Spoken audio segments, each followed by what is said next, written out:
Você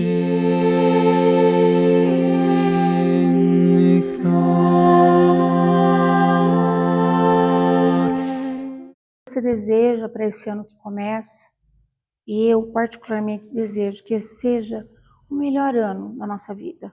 Isso só vai depender da gente, né?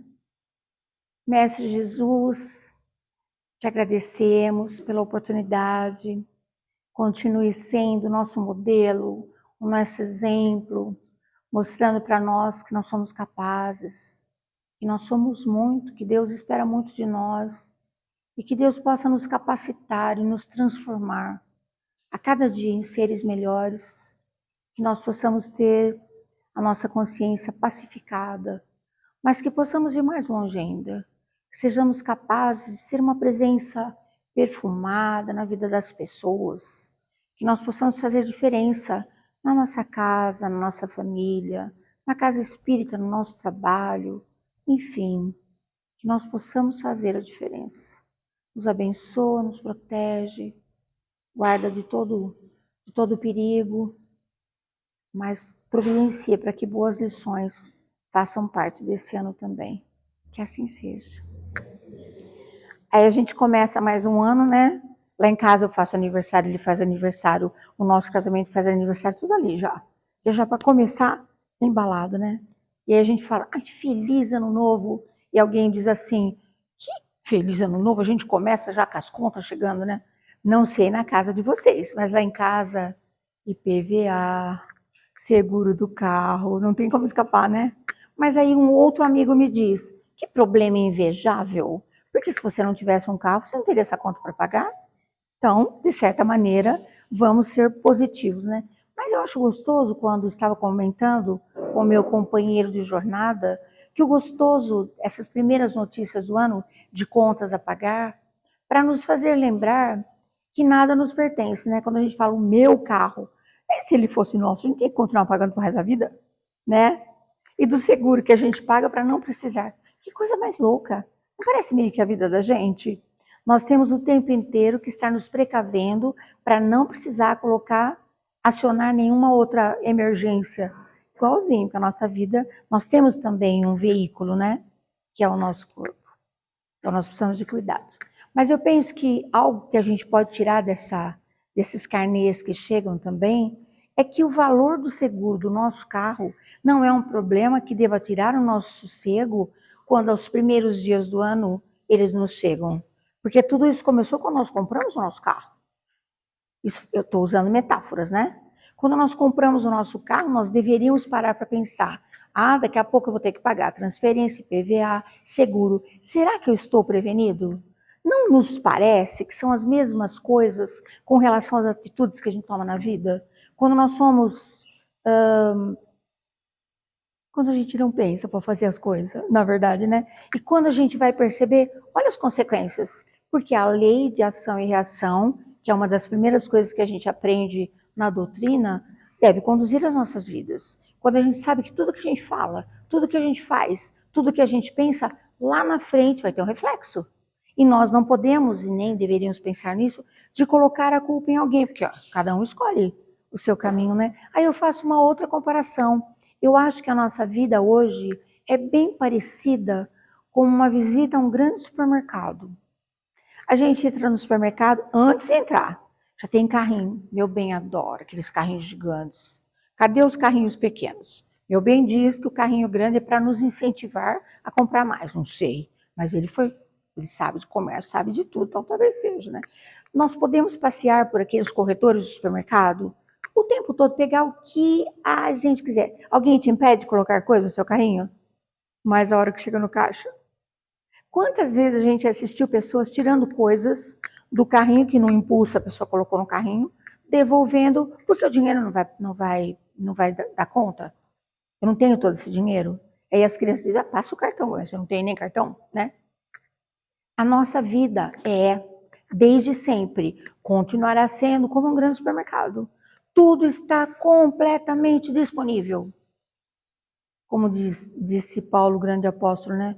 Tudo eu posso, mas nem tudo me convém. Então nós vamos escolhendo as coisas que a gente faz, os amigos porque a gente se dedica, as nossas causas, as nossas escolhas. E lá na frente, quando a gente for passar o cartão, a gente vai ver o que vai acontecer, quanto que vai nos custar. Quando nós imaginamos tudo isso, a gente passa a ser muito mais cuidadoso nas nossas escolhas diárias, de manhã, de tarde, de noite, de tudo. Quando nós pensamos, até podia, quantas vezes, né?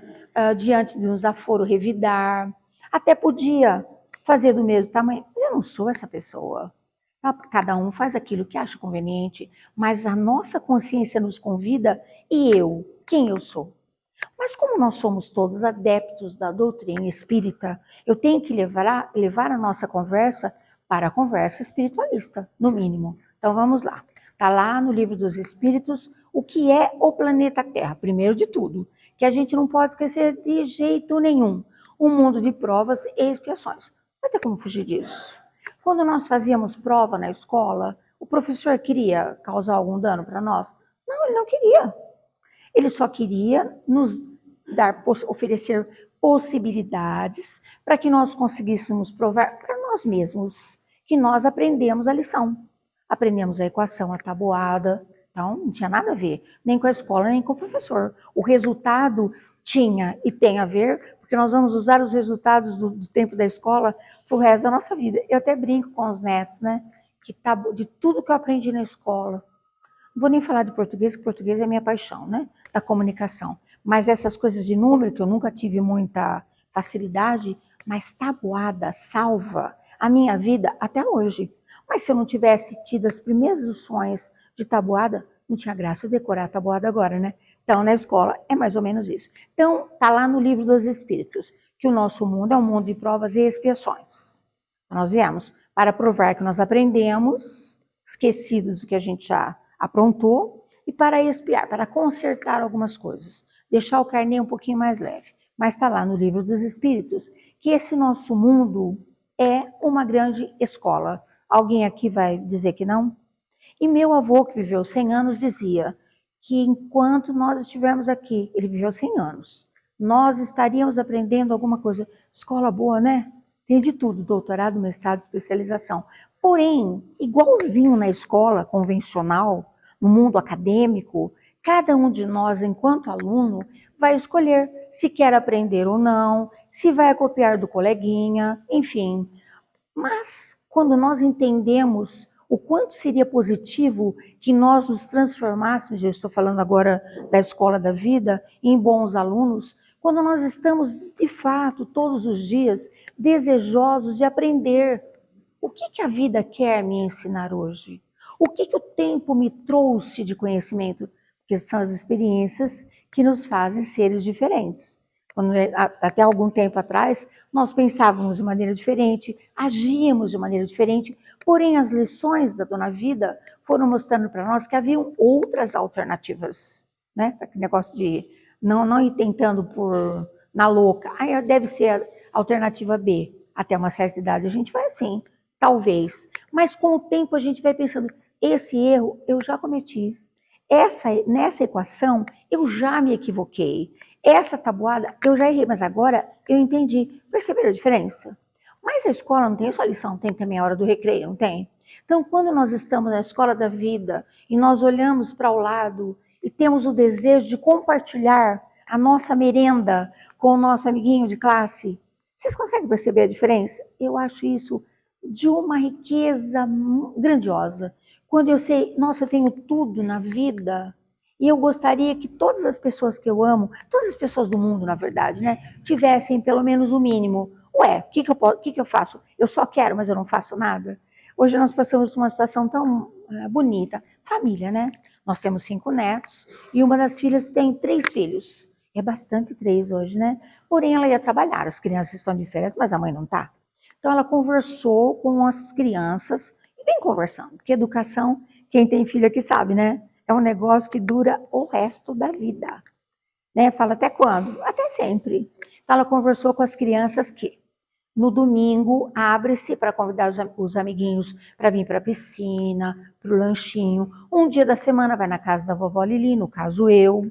E um dia, pelo menos por semana, um irmãozinho vai cuidar do outro. Parece tão básico, né? Na vida real é? Claro que não é, né? Mas enfim, ela precisava dar um voto de confiança. E hoje ela foi atender os seus pacientes e deixou a filha, a menina mais velha, cuidando dos irmãozinhos. Claro que tá todo mundo de olho, né? Não vai deixar assim simplesmente. Mas eu recebi uma mensagem que me comoveu, falando: vovó Lili, se tranquilize. Do jeitinho que eu... Ai, coisa linda. Do jeitinho que eu combinei com a mamãe, eu vou cuidar dos meus irmãozinhos. Já preparei para eles um filminho, já estou preparando para eles o lanchinho. Hoje eu não vou perder a calma de jeito nenhum. Ó, uma meninazinha de 10 anos não perder a calma, com um irmãozinho de 8 e uma irmãzinha de 5, tem que ter isso muito determinado, né? Mas na escola da vida não é exatamente isso que acontece. E eu pensei, ela me deu de presente, a mim e ao vovô, uma alegria incrível, porque nós estamos a 4 minutos da casa deles. Qualquer coisa, o telefone toca, a gente sai correndo. Mas mais do que isso, eu tenho certeza que ao final do dia, quando a mamãe chegou e perguntou: tudo bem por aqui, os irmãozinhos vão falar: ah, ela cuidou da gente e tal. Não é isso que os nossos anjos, Deus, Jesus esperam de cada um de nós?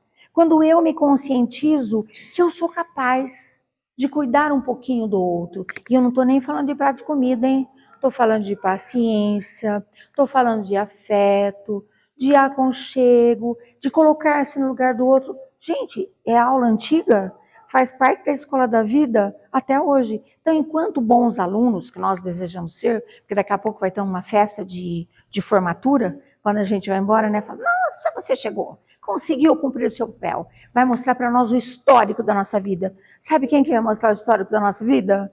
A nossa própria consciência. Oh, que medo! Era mais gostoso que tivesse alguém falando: você não tem. É a própria consciência falando: agora é eu e você. Né?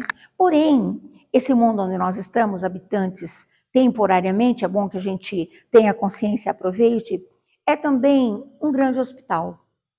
Nenhum de nós pode dizer que nós estamos totalmente sãos, porque nós não estamos. Cada um de nós tem um pedacinho que dói, e em cada momento da vida, por razões completamente diferentes. Qual é a conduta de um bom paciente nesse grande hospital que é o planeta Terra? Primeiro, procurar ajuda, porque sozinho a gente não consegue. Por isso que nós estamos em comunidade, nós precisamos de pessoas. Senão Deus tinha dado uma ilha para cada um. Tem gente que anda querendo, né, uma ilha. Eu quero ficar sozinho, ser dono do meu nariz, não quero ninguém que me amole. Então vai, né, até onde aguentar. Então nesse grande hospital, nós vamos procurar ajuda. E vamos pedir, contar onde é que está doendo. Nós vamos ser medicados, precisamos tomar o remédio. Qual é o medicamento indicado para que nós reconquistemos a nossa saúde? Paciência, perdão. Tomar remédio é duro, né? Todo remédio é amargo, né? A vacina, o antídoto, para a gente não sentir mais raiva como a gente sentiu um dia, para a gente não guardar mágoa como a gente guardou um dia. Se nós estivermos, de fato, vacinados, protegidos, se a gente tomar esse remedinho todo dia, nós vamos ficar cada vez melhor. Daqui a pouco, nos corredores desse grande hospital, nós somos aquele que cuida, que ajuda o outro a levar o soro, que abre, fala para a pessoa: abre a boquinha que eu vou dar um remedinho, né? Então, às vezes, o remédio é um abraço, um carinho. Então, no grande hospital da vida, tem tudo isso também, para cada um de nós utilizar. Porém, além de uma escola, de um grande hospital, isso aqui é também uma grande penitenciária. Nenhum de nós pode dizer de coração limpinho: eu sou livre, que nós não somos. Nem para falar, nem para pensar, nem para viver, nem para nada. Porém, nós podemos conquistar, né, pedir para o nosso grande advogado uma liberdade provisória. Tudo bem que a gente está de tornozeleira, né? Porque a gente é vigiado o tempo inteiro. Mas, enfim, quando nós desejamos ter um comportamento tão exemplar, que todas as nossas penas fiquem ao longe, quando o mundo que nos observa, nossa família espiritual, vai percebendo pela nossa mudança de comportamento o quanto nós já estamos merecendo, de fato, a liberdade futura. Por enquanto ainda não, que nós ainda temos algumas coisinhas, algumas lições para aprender, alguns remedinhos para tomar, enfim. Então, quando a gente pensa em tudo isso, nós chegamos à conclusão que de quem depende um ano novo bom? Só de nós. Mais que isso ainda, eu posso transformar o meu ano num ano fabuloso quando eu entendo que a vida não quer me magoar. que Deus não está de mal comigo, que eu preciso aprender. Tem lição que é dura, eu sei que é, né? Tem remédio que é duro de tomar mesmo. E tem solidão na penitenciária que é terrível. Mas quando nós vamos nos conscientizando de tudo isso, nós vamos estendendo o nosso olhar amoroso para aqueles que estão numa fase ainda naquela que nós estivemos. Lembra quando a gente não sabia de nada? Felicidade nossa, né? Quanto mais a gente aprende, mais a gente sabe que a gente não sabe nada. Mas antes, quando nós não sabíamos nada, quando a gente imaginava que morreu, acabou, não tínhamos a esperança de reencontrar os nossos amores, achávamos que tinha que correr porque não ia dar tempo. Agora não. Pode fazer a lição com calma, pode tomar seu banho de sol sossegado, pode abraçar as pessoas. Vai dar tempo. Se não der nessa vida, tem a próxima, a próxima, a próxima. É isso que é. Como é que nós podemos fazer para viver mais e melhor? Meu avô falava assim, não é nem viver bastante tempo, né? É viver bastante tempo em cada tempo. Porque às vezes nós passamos tanto tempo e nós não estamos. Quanta gente que a gente conhece, né? A pessoa não está em lugar nenhum. Quando hoje ela está lembrando do que ela já passou. Ou ela está com medo do que ela vai viver. Ué, para que tem que ter passado, presente e futuro, se eu não estou em lugar nenhum? Então, quando nós estamos presentes e nós somos o presente, nós somos eternos, inesquecíveis. Aí tudo fica muito mais maravilhoso, porque a gente olha para o problema e pensa, você não é tão grande assim, porque eu vou dar conta de você, porque eu não estou sozinho, né? Então, eu separei uma história hoje que eu gosto, claro que eu não ia embora sem contar a história, né? Uma história que eu gosto por demais, foi uma das primeiras histórias que me chegou quando eu cheguei na doutrina, porque até uma certa hora da minha vida, eu ouvia falar de Jesus, mas era longe. Sabe, um ser maravilhoso e é, poderoso e é, mas tão longe da minha mão, tão longe, nossa, não havia possibilidade. A doutrina me trouxe para pertinho, então hoje ele pode puxar minha orelha, a gente troca umas ideias, né? Então, uma história bonita. Um menino no auge da sua juventude foi alcançado por um dodó inexplicável. Ele não dava conta mais de dar um passo, botava ele de pé e ele se espatifava. Na época, uma história antiga, leva para um, para outro, ninguém conseguia decifrar. Já que até hoje, né, de vez em quando acontecem umas coisas na vida da gente, demora o pessoal entender o que está acontecendo, né? Nem o médico entende, nem a gente, mas enfim. Então, na época, era muito mais difícil. Até que um dia alguém bem corajoso chamou a mãe, geralmente a mãe, né, que escuta tudo. Não tem mais jeito, ele não vai andar nunca mais. Mas está no auge da juventude, não tem jeito, não há nada que a medicina possa fazer por ele. Muita gente já ouviu isso, né? Misericórdia. Aí botaram o menino lá na cama, não tinha o que fazer. Bravo, reclamão, mal-humorado. Às vezes, quando o dodói nos alcança, aparece o lado mais terrível da gente, né? Porque a gente não quer entender. Mas por que comigo? Ué, por que não comigo? Mas ele ficou revoltado. Então, chegava alguém, ele soltava o verbo, estava sempre mal-humorado, não queria papo com ninguém, porque a vida havia acabado no dia, né? E o tempo foi passando. Um belo dia, ele chamou o irmão. Falou, irmão, eu estou escutando, porque escutava as coisas para a janela, né? Não adianta você, não quer. A vida continua. A nossa dor não vai impedir o sol de nascer e nem a alegria de acontecer. Ele estava de mal com a vida, mas a vida não estava de mal com ele. Ele falou, eu escutei uma conversa lá fora. Irmão, tem um cara aí que faz uns milagres, uns negócios. Leva eu lá. Você não tem ideia do que você está falando. É longe para dedéu. E como é que nós vamos? Você não anda. Faz uma padiola. Hoje a gente tem tanto recurso, né? Não tinha Uber, não tinha nada disso. Então fez lá um negócio com uma rodinha, tipo carriolinha de mão. Vamos levar o irmão lá no lugar para ver o tal do cara que faz milagre. E claro, a família toda preocupada, porque é tanta... Naquele tempo já tinha notícia fake, né? Enfim, vamos lá. No caminho, esse sujeito todo envergonhado, porque ele estava numa situação deplorável, olha o meu problema, que coisa mais terrível, né? Não queria nem conversa com ninguém, mas não tem jeito, foi ouvindo as conversas aqui e acolá. E descobriu que ele achava que só ele que tinha problema, mas era tanta gente com cada problema de verdade, que ele foi ficando até constrangido, quase arrependido de ter pedido para o irmão dele levá-lo. Nossa, eu fiquei trancado no quarto, eu não sabia. Você também tem problema? Você também tem problema? Oh, sério mesmo? Enfim. Mas ele viu, o olhar alcançou uma situação que ele não queria olhar. Mas tem umas coisas que o olhar da gente não consegue desviar, né? Era um ser que não era nada, um ser disforme, sendo levado numa caixa por 2 pessoas. Era uma coisa assim, inexplicável. E ele pensou, meu Deus, tomara que o cara esteja lá mesmo e faça alguma coisa, porque olha a situação. Eu ainda falo, ainda consigo levar comida à boca, apenas as minhas pernas não me obedecem. Começou, já chama estado de consciência, né? Colocar-se no lugar do outro, fraternidade, caridade, essas coisas. É o amor que Jesus tanto falava. Aí chegaram no lugar, mas era muita gente, muita gente, muita gente. E eles ficaram ali, vai se acomodando, vai se empurrando, feito quando a gente vai ver um show, né? E de repente ele olha, tinha um lugar mais alto, bem no alto daquela pedra, tinha um sujeito lindo, mas uma beleza inexplicável, que não era uma beleza plástica, não era uma beleza física, era uma beleza. Em torno daquele ser tinha uma luz absurda, e um olhar assim que alcançava. Não tem gente que olha, gente, parece estar olhando dentro do coração da gente.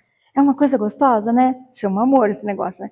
E aquele sujeito olhava para ele assim, o olhar era um abraço, era um carinho, era um colo.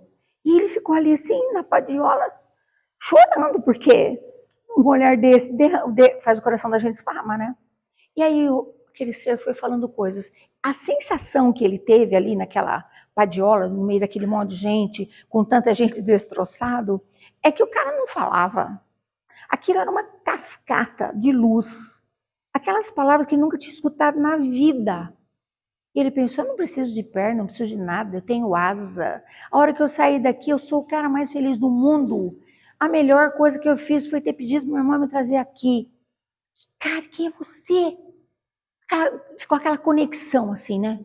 E aí ele foi falando sobre amor, compreensão, o que Deus tem para oferecer para nós. E não falava assim para você, para todos nós. Era só a gente querer, que podia bater que a porta abria. Olha, foi falando novidade. Sabe quando chega uma novidade que te repagina? Ele ficou louco. Aí de repente ele escuta uma voz bem trovejante assim. Simão Barjonas, o mestre está cansado, só vai atender mais uma pessoa.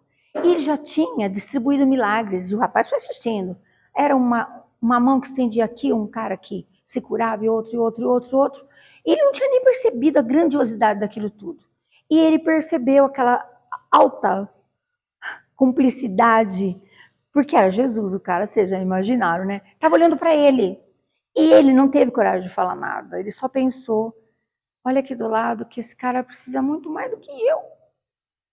Aí Jesus sorriu, pensa no sorriso de Jesus falando, yes, entendi tudo, ó, tamo junto. E aí ele escutou aquela gritaria, alguma coisa estava acontecendo ali naquele caixotinho, porque foi uma comoção geral. E o irmão dele, louco da vida, tirando a padiolinha dali, seu imbecil. Você me pede alguma coisa, você vê o negócio. Faz eu passar todo esse vexame, caminhar nem sei quantos quilômetros. Chega aqui, o cara tá aí. Ofereceu milagre assim para todo mundo, parecia o Mercado Livre. Ofereceu para você e você fala que você não quer. Porque eu vivo o olhar que você deu para ele, mostrando o camarada do lado. E ele, sabe quando a gente tá feliz? Fala, não preciso me explicar. Só eu sei o que eu tô sentindo. Aí volta para casa. Aí quando chegaram em casa, a mãe estava lá no portão esperando, lógico, mãe, né? Quem ama. Aí ela percebeu, né? O filho foi na padiola, voltou na padiola. Aí o irmão, não, porque seu filho, põe ele na cama. Blá, blá, blá, blá. E ele lá na cama, quietinho. Um contentamento íntimo de quem tinha descoberto um negócio fabuloso, além de tudo aquilo que ele havia pensado. E ele pensando assim, nossa, ele não sabe nada, ele não entendeu nada. E o irmão contando para a mãe, ela falou, deixa, filho. Tá tudo bem, tá tudo bem. De repente, ele teve um desejo que ele tinha tido muito nos últimos tempos. Porque a gente manda mensagem, né? Que nós não percebemos isso ainda, né? Mas todo movimento que acontece no nosso corpo, o nosso olhar, nosso sorriso, o nosso abraço, tudo começa aqui, né?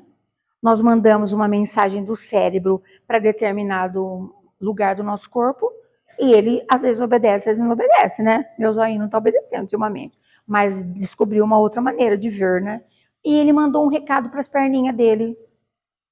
Sabe uma vontade de caminhar? E sentiu que o pé obedeceu. Ajeitou-se na cama e o pé alcançou o chão e ele sentiu. o pé direito, o pé esquerdo, teve vontade de colocar um pé na frente do outro, o pé obedeceu. Nossa, o cara tava tendo um treco de tanta felicidade. E ele foi, sabe quando a gente vai devagarinho degustando? Ele foi devagar, eu não vou muito que é perigoso, tá? Foi indo assim, chegou na cozinha, casa pequenininha, né? A mãe olhou, todo mundo olhou, filho, o que aconteceu? Ele abriu aquele sorriso. Aconteceu exatamente o que o milagreiro falou. Que se eu amasse de verdade, de verdade, de verdade, Deus me atenderia se fosse esse o meu merecimento. Eu ainda tenho muita coisa para fazer. Olha, mãe, eu caminho. Olha, mãe, minha perna me obedece.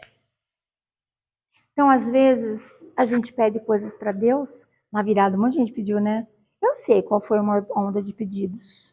Quero ganhar sozinho, né? Na Mega Sena. Ai, ai, eu tenho casos de pessoas que ganharam. Pelo menos uns 3, né, amor? Mas não adiantou nada, não. Porque a felicidade não estava à venda.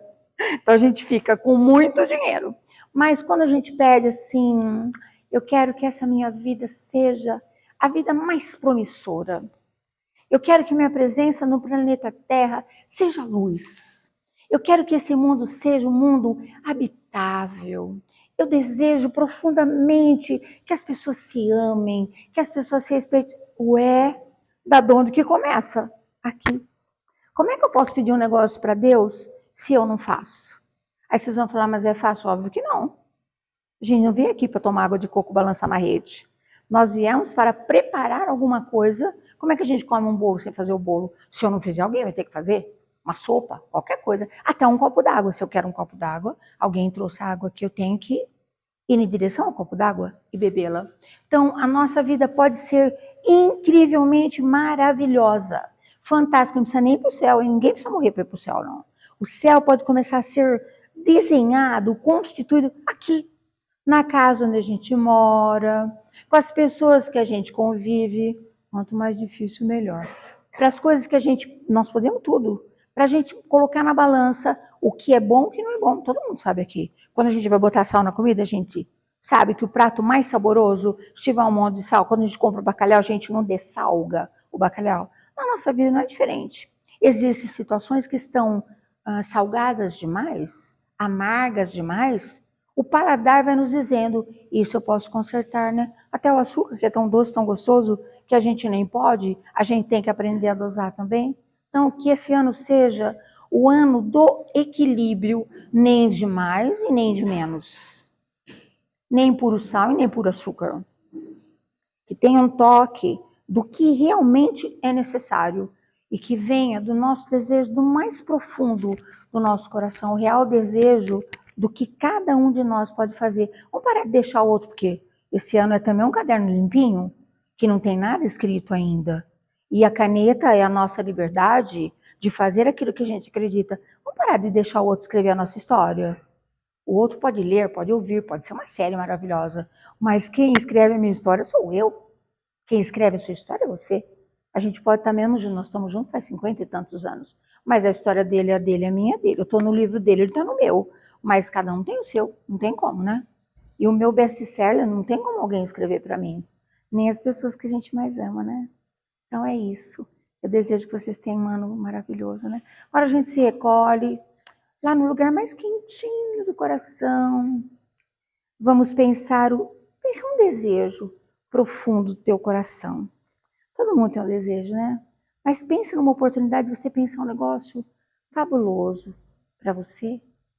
Mas pense também em alguma coisa fabulosa para alguém. Ah, nossa, quero tanto. Ah, pode ser que se encontre, que seja feliz, que descubra paz. Não tem potinho para vender, né? Se tivesse. Deus te trouxe aqui nesse momento. Fale com Ele, Ele vai ajudar você. Conte sua vida, seus problemas. Ele é amor e não te deixará sofrer. Deus te trouxe aqui para aliviar o teu sofrimento. É Ele o autor da fé, do princípio ao fim, em todos os teus tormentos. E ainda se vierem noites traiçoeiras, se a tua cruz pesada for, Ele sempre estará contigo. O mundo pode até fazer você chorar, mas Deus te quer sorrindo. E ainda se vierem noites traiçoeiras, se a tua cruz pesada for, Ele sempre estará contigo. O mundo pode até fazer você chorar, mas Deus te quer sorrindo. Deus te quer sorrindo. Jesus, quando eu cheguei aqui, eu te pedi, nos proteja, nos encante. E agora eu te peço, nos despeça na tua paz. Permita que nós possamos ser aqui na terra representantes da tua paz, do teu amor. Que nós tenhamos palavras, que os nossos braços façam sentido, que os nossos pés nos levem cada vez mais para perto de Deus. Nos despeça na tua paz, amado Mestre, que assim seja.